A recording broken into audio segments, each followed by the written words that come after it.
You know how sometimes a small internal problem can just completely spiral out of control? Well, that is exactly what we're looking at today. We're going to unpack this wild story from an ancient text that shows how a simple argument over, believe it or not, food ended up putting a man named Stephen on trial for his life. But we're going to start right at the end, at the climax of the whole thing. Picture it, a courtroom. We're talking the highest religious council in the land. And every single eye is just locked on this one guy, the man on trial. But what they see, it's not fear, it's not anger, it's something else entirely. They see a face, like the face of an angel. So you gotta ask, right? Who is this guy? And how in the world did he end up here? To really get that incredible moment in the courtroom, we've got to rewind. And the story starts, well, it's surprising. It doesn't start with a crime or some big conspiracy, but with a really practical, almost boring problem. It all kicks off inside a community that's just thriving. It's expanding like crazy. And as it turns out, success, well, it can bring its own headaches. So their community was just exploding in size. I mean, on the one hand, this is amazing, right? It's a huge sign of success. But on the other hand, all that fast growth was creating brand new problems. The more people you have, the more complicated things get. And you could start to see the cracks forming in their day-to-day operations. And here is where the first real conflict pops up. You see, the community wasn't just one uniform group. It was actually a mix of two pretty distinct cultures. You had the Hellenistic Jews, these were folks who were more Greek in their language and customs, and then you had the Hebraic Jews, who were more traditional. The complaint came from the Hellenistic group. They basically said, hey, our widows are getting overlooked when the food is handed out every day. Now, it was probably just an administrative slip-up, an honest mistake, but it was causing a serious cultural and social divide. So what do? How do you solve a problem like this? Well, the leadership came up with a really smart solution. They decided to create a whole new role within the community. The leaders, the guys in charge, they saw the problem, but they also knew where their own time was best spent. They basically said, look, our main job is teaching and prayer. If we get completely bogged down in the daily paperwork and logistics, we can't do what we're actually here to do. So the key here, they decided to delegate. And their plan was so simple, it was brilliant. Step 1, the community itself would choose 7 well-respected men. Step 2, the leaders would officially appoint them to take care of this whole food situation. And step 3, this would free up the 12 to focus on their core mission. It's a classic win-win, right? Solves the problem and lets the leaders keep their eye on the ball.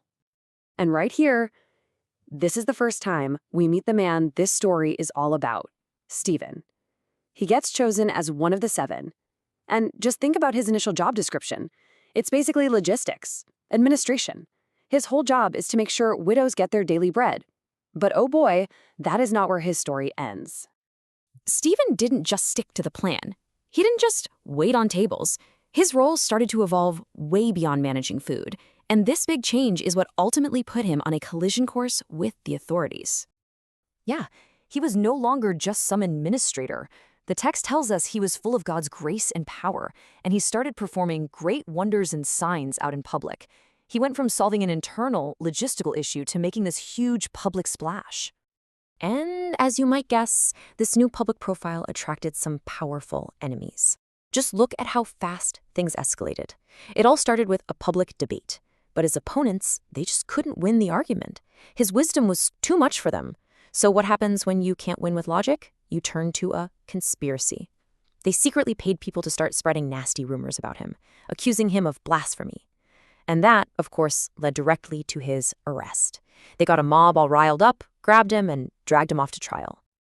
And just like that, we're right back where we started. Stephen, standing before the Sanhedrin, the High Council, staring down the absolute most serious charges you could imagine.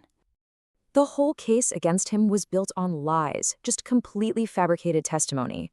They accused him of blasphemy, of speaking out against God, against the temple, against the law itself. And look, these weren't small-time charges. This was the kind of stuff you get executed for. His enemies weren't just trying to shut him up, they were trying to kill him. So there he is. He's surrounded by enemies. He's being accused by liars. He is literally facing a death sentence. And in that moment, as every single person on that council is just staring him down, they all notice the same strange, unsettling thing about him. And here we are, full circle, back to this incredibly powerful image. The man being accused of the absolute ugliest crimes has a face of, well, unearthly peace. The text doesn't explain it, it just tells us what they saw. It's just this moment of stunning contrast. You have all the chaos and hatred of the trial on one side, and this serene, composed man on the other. Which leaves us with this one last big question. The story started with a simple argument over food, and it ended here, with a man about to be executed. And in this moment, surrounded by lies and injustice, Stephen's response wasn't rage or terror. It was a visible calm so deep that they could only describe it as angelic. It really makes you wonder, doesn't it? In the face of a lie, what does it even mean to have the face of an angel?